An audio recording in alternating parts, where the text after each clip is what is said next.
ketika kita mendapatkan apresiasi, kita populer, diundang di mana-mana. Kalau kita datang banyak orang yang ikut, saya takut kehambaan kita semakin rendah. Sehingga jangan sampai kita terjebak di sebuah zona, bukan melayani Tuhan, tetapi melayani pekerjaan Tuhan.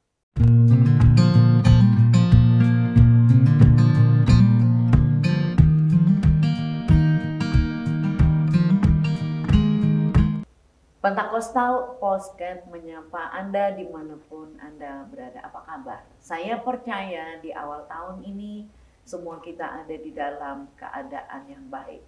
Hidup pasti akan berjalan terus. Tahun ini akan dijalani dengan harapan-harapan yang baru, juga dengan kinerja yang bagus. Saudara sekalian, untuk apa sih kita hidup? Ternyata hidup itu harus disertai dengan kebangkitan. Nah, karena itu isu yang akan kita bahas, bangkit jadilah terang. Bersama dengan saya seorang hamba Tuhan yang diurapi oleh Tuhan dan sudah melanglang buana untuk melayani di Indonesia dan merintis banyak jemaat termasuk pelayanan di luar negeri. Kita sapa yuk bersama-sama. Pak Honi, apa kabar? Luar biasa, puji Tuhan. Terima kasih saya bisa duduk di kursi panas ini. Tentu saja. Pak Honi, di hari-hari ini apa yang sedang ngetren, yang sedang dilakukan di dalam pelayanan? Ya, yang jelas adalah bahasa Alkitab tidak pernah keliru. Ladang sudah menguning, tetapi penuainya sedikit. Nah, ladang sudah menguning, penuai itu sebabnya harus bangkit begitu. Nah, sehingga di awal tahun 2024 ini ada satu kerinduan, ya, seperti sebuah like a dream, bahwa gereja kita orang percaya, hamba-hamba Tuhan, kita mesti bangkit dan kemudian menjadi terang bagi dunia yang rasanya kok semakin redup ini ya. Oh, begitu. Jadi ini kira-kira Pak Honi, ini seruan untuk bangkit berarti ada sesuatu yang tadi sudah mulai redup sehingga perlu dibangkitkan begitu. Upaya-upaya untuk membangkitkan ini apa? Ya, tadi Ibu Grenada memulai dengan Pentecost Podcast ya, okay. Pentecostal Podcast. Ya, kita tahu kalau kita bicara Pentakosta kan kita bicara tentang the Holy Spirit. Okay. Kita bicara tentang Roh Kudus dan untuk bangkit di 2024 ini seperti tahun-tahun sebelumnya. Tetapi saya percaya harus lebih galak lagi, yaitu the power of Holy Spirit. Kita membutuhkan benar-benar tangan Tuhan yang dapat menuntun sebuah perjalanan di 2024 ini yang kita tidak tahu sampai kapan Tuhan akan datang pada kali yang kedua. Tetapi kalau kita memperhatikan keadaan, tanda-tanda zaman, bagaimana kehidupan yang semakin rusak di bangsa-bangsa, ya, bagaimana rasa lapar dan haus akan Tuhan semakin rendah, bagaimana generasi demi generasi ditelan oleh kegelapan dunia ini. Sehingga ketika orang-orang yang sudah menemukan yang namanya atau yang sudah mengalami pengenalan pribadi akan Tuhan, tidak boleh larut di dalam keadaan itu. Nah, Pak Honi, kalau ada fenomena seperti ada semacam penurunan begitu, ini posisi hamba Tuhannya ini di mana nih? Kok sampai bisa semakin merosot begitu? Bagaimana membangkitkan hamba Tuhan? Iya, jadi kan kalau umpamanya perjalanan kekristenan sedunia, katakanlah begitu, adalah seperti perjalanan orang Israel di padang gurun yang berputar-putar selama 40 tahun. Ya, kan banyak yang hilang, banyak yang patah, banyak yang memberontak. Ada yang mau pulang ke Mesir, mau kembali kepada kehidupannya yang lama. Dan kita ini ada di dalamnya. Ya, kita sebagai gereja, sebagai orang-orang yang sudah dipanggil dari kegelapan, yang sudah melihat the light, melihat terang itu, yang sudah berjalan kepada sebuah kehidupan yang baru. Jangan sampai kita terpengaruh kepada segala macam yang ditawarkan oleh dunia ini. Zona-zona nyaman, ya, keadaan-keadaan yang menyenangkan, daging. keadaan-keadaan yang menyukakan diri, rasanya mesti dilawan. Oke, apakah gereja menurut Pak Honi di hari-hari yang kita lalui ini terdistorsi dengan apa yang ditawarkan oleh dunia, sehingga misinya itu jadi agak bias begitu, tidak nyampe, tidak jadi bergelora begitu? Saya merenungkan begini, Ibu Gerda, sejak zaman COVID, kan dunia maya ini tambah galak. Informasi luar biasa, YouTube itu luar biasa, dan segala macam TikTok namanya, Instagram dan Facebook, dan selanjutnya itu semakin galak. Dan coba kita perhatikan, orang-orang sekarang mengejar follower, ya, follower. Jadi saya agak ngeri, ya, saya agak ngeri. Orang sekarang melihat berapa followernya.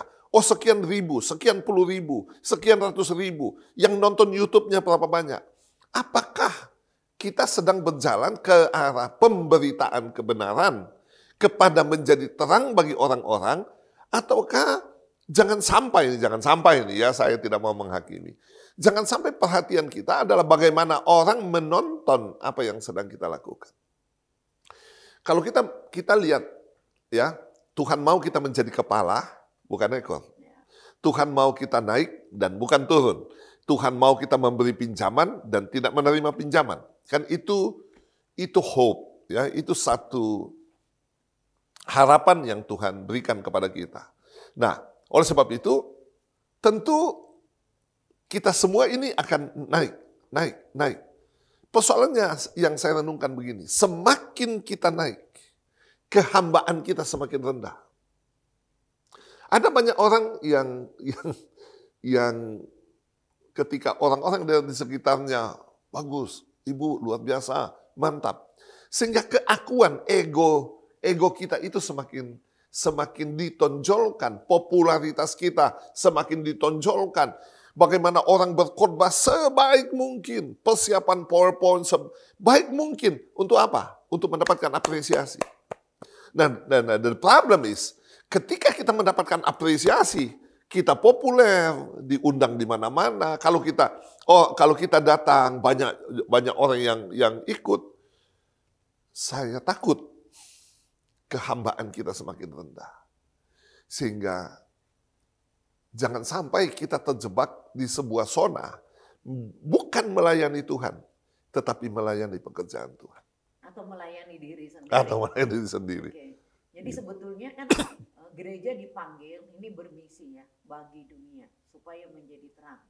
Apakah Pak Honi melihat dengan banyaknya followers, sebetulnya dia bukankah itu bisa menjadi cara dia melayani orang lain, melayani dunia di samping tadi mencari follower bagi diri sendiri? Itu yang saya bilang tadi. It's okay. Saya rasa tidak berdosa atau tidak salah atau tidak melanggar hukum apapun jika banyak orang menonton apa yang kita tampilkan. Tetapi yang menjadi persoalan adalah ketika suasana hati kita. Saya dengar begini, si A jadi worship leader di dalam sebuah acara YouTube. Lalu dipantau, berapa viewernya. Oh, ternyata rendah viewernya. Besok kamu tidak boleh melayani lagi. Dan I think it's very dangerous. Apakah follower kaitannya juga dengan how much money you get? Ya, ada kan yang berbayar, ya, dan I think this is the number one problem. Ya, arahnya saya tidak berani bicara. Followernya bukan lagi follower Kristus, menjadi follower individu. Ya. Tuhan Yesus kan bilang, ikutlah aku.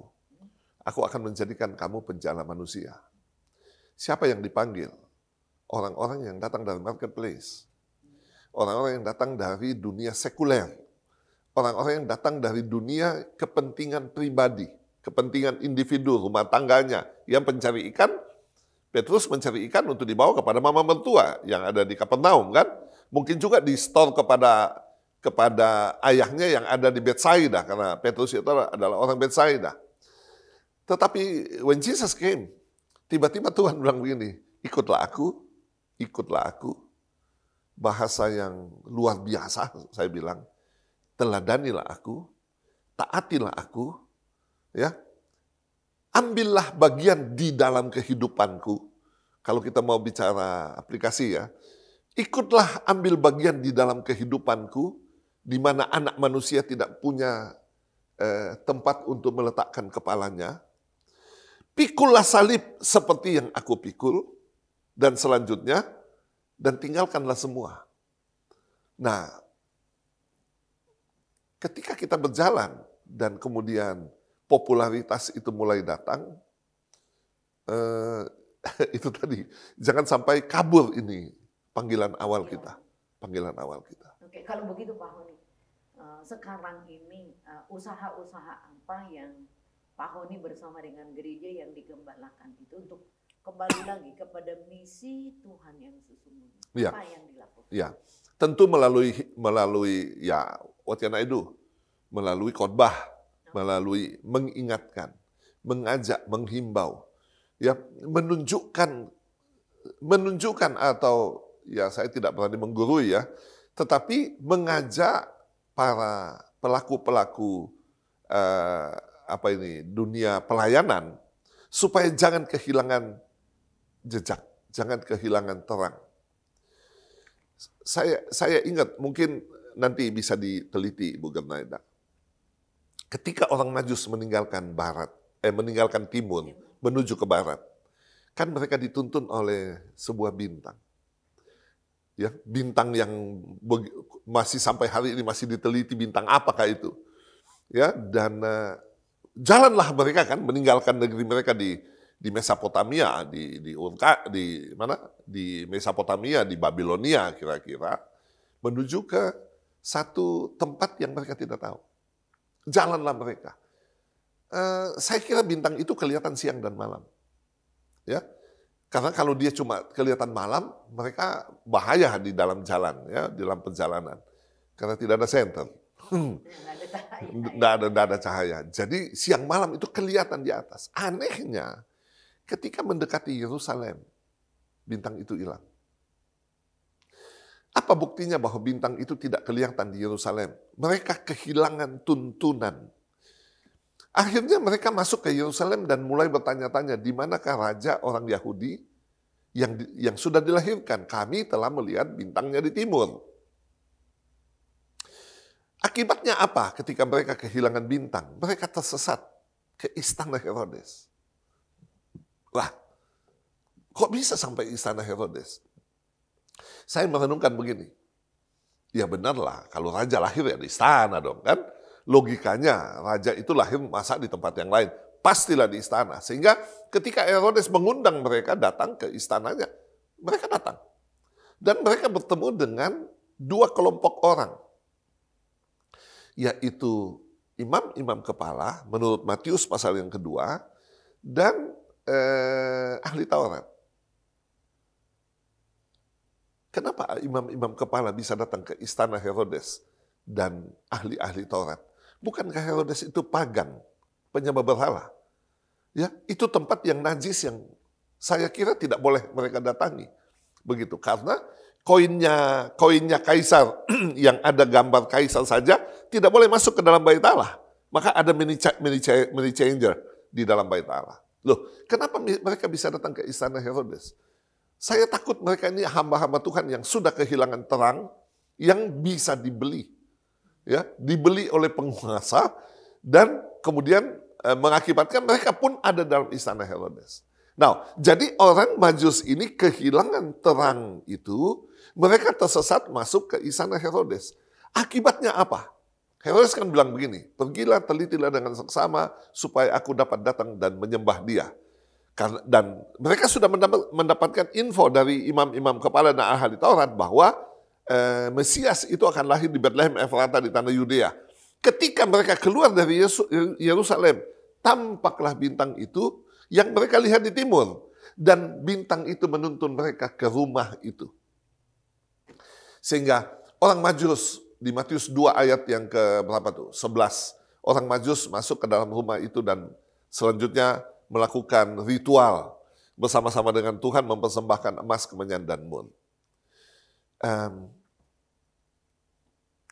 betapa pentingnya terang yang ada di dalam kehidupan gereja, karena dunia yang saya bilang tadi semakin redup. Pengaruh ini, pengaruh itu, kekuasaan mamon, popularitas, nama besar, ya belum lagi jabatan, kedudukan dan sebagainya. Ya bicara tentang organisasi, kenikmatan-kenikmatan daging, keinginan-keinginan daging, itu bagaimana begitu kuat mau merasuki gereja. Oke, kalau begitu tadi dengan adanya bintang yang secara simbolik ya menuntun para majus ini untuk menemukan Yesus. Pak Honi kaitkan itu dengan dunia misi, apakah itu berarti bahwa misi pun harus ada guidance, harus ada tuntunan. Kira-kira seperti apa? Nah, itu kita kembali ke awal pembicaraan kita tadi tentang Pentakosta. Ya. Tentang Pentakosta yang ya memang berbau kontroversial ketika Pak Niko mengatakan tentang Pentakosta yang ketiga. Ada orang tidak setuju, ada yang tidak setuju. Kita tidak bicara itu ya, karena bagi saya itu hanyalah sebuah istilah. Ya, sebuah istilah. Tetapi inti daripada itu adalah ketika kegerakan itu terjadi, Kisah Rasul pasal yang kedua, luar biasa 120 orang di loteng atas Yerusalem mengalami lawatan Tuhan yang sangat hebat. Ketika lidah-lidah api itu duel itu hinggap, itu turun menjadikan mereka rumahnya, ya sehingga kemudian dengan tiba-tiba Petrus itu berkhotbah 3.000 orang dibaptis. Padahal Peter itu orang yang temperamental, orang yang menyangkal Tuhan. Tapi ketika the Holy Spirit came, Roh Kudus itu turun ke dalam hidupnya, tiba-tiba dia dipakai oleh Tuhan luar biasa. Nah, api kebangunan rohani ini akan kita terus bawa, yang harus diizinkan ada di dalam gereja lokal. Oke, berarti yang paling utama di dalam dunia misi gereja sekarang, bagaimana Roh Kudus yang menuntun, Roh Kudus yang memimpin sehingga gereja bisa tetap berjalan di rel ya. Ini untuk memberitakan Injil. Nah, tadi menjadi teranglah, ya kan? Jadi tapi ada tugas yang lain, ini kan menjadi terang, ini kan sebuah panggilan yang khusus, panggilan yang serius gitu. Nah, menurut Pak Hari, gimana gereja bisa menjadi terang di tengah-tengah dunia kita sekarang yang begitu maju, dunia digital, teknologi dan lain sebagainya? Di banyak gereja-gereja sekarang itu populer dengan menara doa. Ya, menara doa yang sampai sudah ada yang siang dan malam, 24 jam. Ada yang sekian jam, tetapi dengan adanya satu bagian di dalam sebuah gereja lokal yang disebut menara doa atau adanya orang-orang yang menjadi pendoa, saya kira ini akan menjadi sebuah sebuah kegiatan, katakanlah begitu, yang benar-benar memberikan keleluasaan seluas-luasnya kepada Roh Kudus untuk ada di dalam gereja, menuntun semua orang.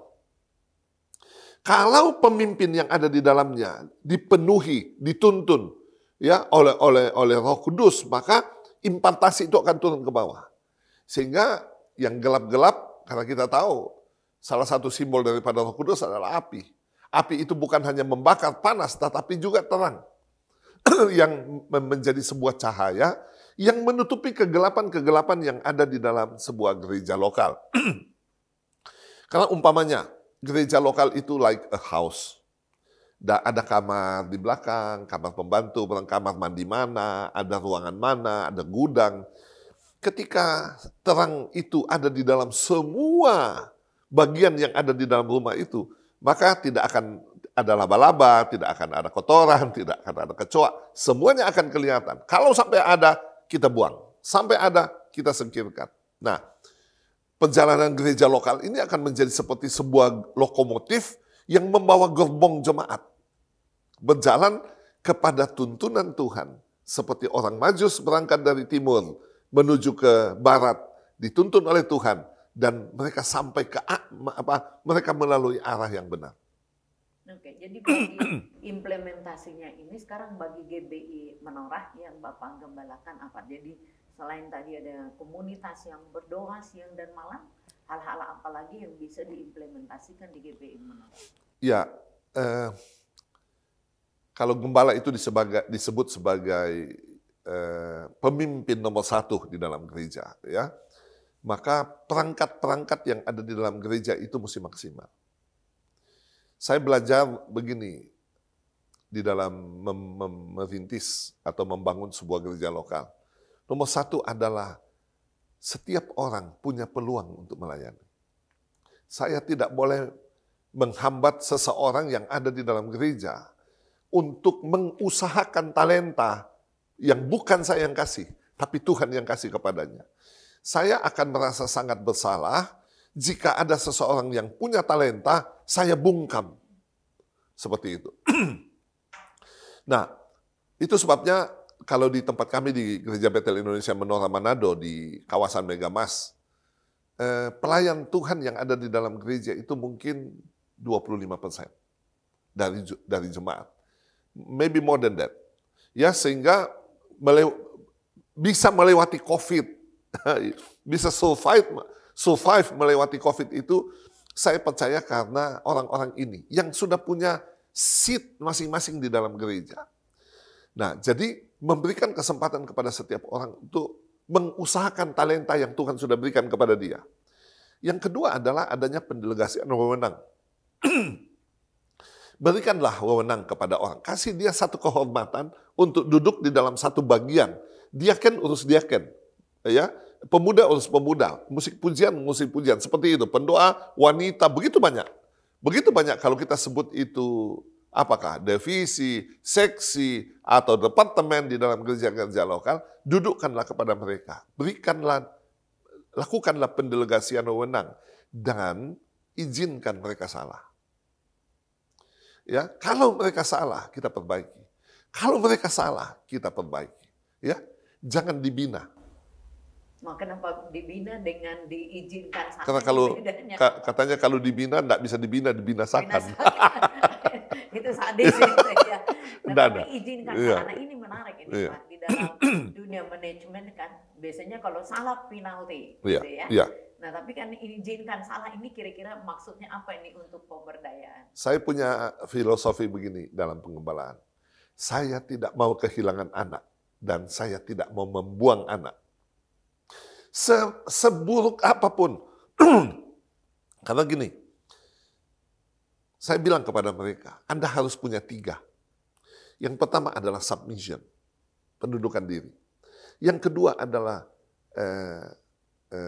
komitmen, ya, komitmen dengan tanggung jawab yang kau punyai, ya. Dan yang ketiga adalah talenta.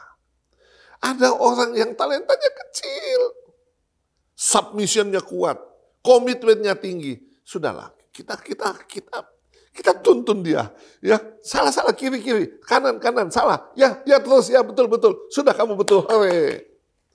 Dan belajarlah memberikan apresiasi kepada orang. Kalau dia salah, kita tarik telinganya. Tapi kalau dia benar, kita kasih double thumb. Berikan apresiasi kepada mereka. Sehingga, ya, sedangkan sudah melakukan seperti ini pun, ya, nobody perfect yet. No church perfect yet. Ya, belum sempurna, masih begitu banyak kita belajar di dalam gereja. Ini sebuah harapan yang sangat besar. Di 2024 ini harapannya Pak Honi untuk GBI Menora apa yang paling menonjol? Ketika satu hari kami pindah ibadah dari mall, karena Tuhan memberikan kepada gerejanya satu tanah yang, ya, orang bilang sangat baik di kota Manado. Dan kemudian Tuhan memberikan satu kata, menora. Saya kemudian ketika mulai pembangunan, saya ditanya sama panitianya, Pak, ini menaranya bisa 3 lantai. Hah? 3 lantai? No, saya mau 9 lantai. Loh, enggak bisa Pak, bisa, coba hitung. Hitung. Mereka bilang, paling top 7 lantai. Oke, 7 angka yang baik kan? 7 angka yang baik, 7. Nah, di atas lantai 7, kan ini plafonnya. Ini kan lantai 8 sebenarnya. Dipasang dom. Ini lantai 9. Pasanglah kaki dian yang besar. Ibu kan sudah lihat ya di Manado. Untuk apa? Gagah-gagahan? Bukan. Sombong-sombongan? Bukan. Sudah lewat masa itu. Tetapi kerinduan saya adalah bagaimana kaki Dian yang menggambarkan terang itu dapat turun ke bawah. Menjadi berkat bagi banyak orang. Bulan 9 kemarin kami ada di Texas. Di sebuah kota namanya Corpus Christi. Ya, kami pelayanan di sebuah gereja gembalanya orang hitam. Lalu kemudian minggu berikutnya ada di Houston, gembalanya orang putih. Tapi di dalamnya itu ada Jamaika, ada Spanyol, ada Chinese, ada Filipina, Indonesia, segala macam.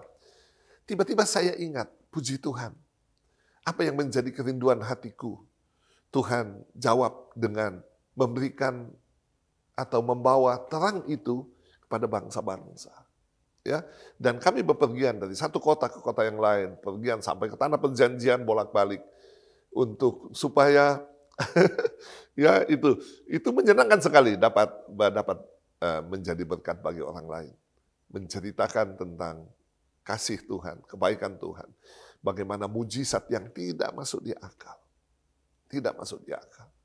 Waktu anak saya kelas 3 SMP, Evan, namanya Stefan Sirapanji. Aduh, sampai saya nangis, Tuhan, ini anak gembala. Tiap malam pulang malam, zaman itu pergi main PlayStation. Tuhan, kami doa Tuhan, ini anak gembala. Saya punya 3 anak, Stefan, Stefani, Stella. Puji Tuhan, Stefan sekarang sudah gembala juga. Dia MTH. Stefani, ya, MTH juga. Ikut papanya gitu ya. Saya tadi bilang sama Pak Frans, Evan kamu ambil S3. Dia bilang, nah nantilah gitu ya. Jadi ketiga anak-anak saya ini, puji Tuhan, ada di dalam pelayanan. Sehingga kerinduan bahwa terang itu bisa diimpartasikan kepada banyak orang. Jadi itu dapat menorah itu ada selain simbolik yang kelihatan, ternyata menorah kan tidak boleh mati ya. Dia harus menyala selalu terus menyala. supaya juga menjadi berkat bagi orang lain. Tentu saja ini adalah cita-cita yang sangat mulia, yang sangat bagus. Pak Honi, Bapak kan lama studi di STT Bethel Indonesia. Apa sih ekspektasi harapannya Pak Honi bagi STT Bethel Indonesia? Ketika saya datang belajar di sini, entah tahun berapa ya saya mesti terbang dari Manado, saya mesti nginap di hotel Peninsula karena tidak tahu mau tinggal di mana, mahal sekali biaya saya. Kadang-kadang saya berpikir, waduh ini uang besar ini. Tetapi ada sesuatu yang membuat uang itu seolah-olah tidak ada nilai. Ya, padahal memang kita ini bukan orang yang dua kaki, pengusaha dan gembala, bukan. Memang kita hidup dari Injil, dari susu dan bulu. Sehingga pada waktu itu S1, S2, uang itu sangat besar. Tapi semakin saya belajar tentang teologi, nomor 1, saya semakin, saya kok tidak tahu apa-apa ya. Ternyata yang saya belajar, saya khotbahkan selama ini, keliru. Jadi kemudian semakin bergairah untuk mengajar, untuk belajar. Nah, sehingga mimpi saya atau kerinduan saya atau mungkin harapan saya untuk STTBI ini yang saya dengar sudah masuk dalam 10 besar nasional, ya Ibu ya, dapat menjangkau lebih banyak orang lagi. Bukan hanya di dalam negeri, tapi dapat menjangkau orang sampai ke luar negeri. Ada begitu banyak orang di luar sana, hamba-hamba Tuhan di luar sana, yang berkhotbah berapi-api, tapi khotbahnya salah semua. Ya, kami di Manado ada pendeta khotbah Mazmur 90, saudara-saudara Daud. Aduh, ini perlu diajar. Siapakah yang dapat menjangkau hamba-hamba Tuhan seperti ini supaya arah perjalanan kita benar-benar menuntun orang ke sorga. Ya, salah satunya adalah STTBI ini. Dapat menjadi sarana yang menjadi berkat bagi banyak orang. Di STT sekarang kan ada banyak mahasiswa S1, S2, S3. Pak Honi, sapa mereka, say something untuk mereka. Ya, adik-adik yang sekarang sedang menuntut ilmu dan sedang mencari panggilan yang sebenarnya dari Tuhan di sekolah ini, ingatlah bahwa ada ladang di luar sana yang menunggu Anda. Ladang yang sudah menguning. Ada orang-orang di luar sana yang berjalan di dalam kegelapan, yang tidak tahu mana tangan kanan, mana tangan kiri. Dan mereka menunggu saudara-saudara, ayo cepat, jangan berlama-lama. Selesaikan sesuai dengan waktu yang sudah ditentukan. Supaya ketika Anda keluar, dapat menjadi berkat bagi banyak suku bangsa, kaum dan bahasa. Andalkanlah Tuhan, berharaplah kepada Tuhan, minta dari Tuhan, ya, yaitu selengkap senjata Allah. Supaya dengan perlengkapan yang lengkap ketika Anda meninggalkan sekolah ini, banyak jiwa yang akan dimenangkan, dibawa masuk ke dalam kerajaan surga. Tuhan memberkati berlimpah-limpah. Amin. Pak Honi, terima kasih banyak. Kami berdoa pelayanan keluarga diberkati oleh Tuhan dan tetap bermisi sesuai dengan menorah itu tadi, dan Tuhan Yesus memberkati. Pak, ini ada sedikit apresiasi kecil dari Pentecostal Podcast, silakan diterima. Terima kasih, Tuhan berkati. Puji Tuhan. Demikian percakapan kami di kali ini. Dan terima kasih untuk Bapak, Ibu, dan saudara-saudara sekalian. Salam Ikrais dan salam sehati. Tuhan Yesus memberkati. Shalom.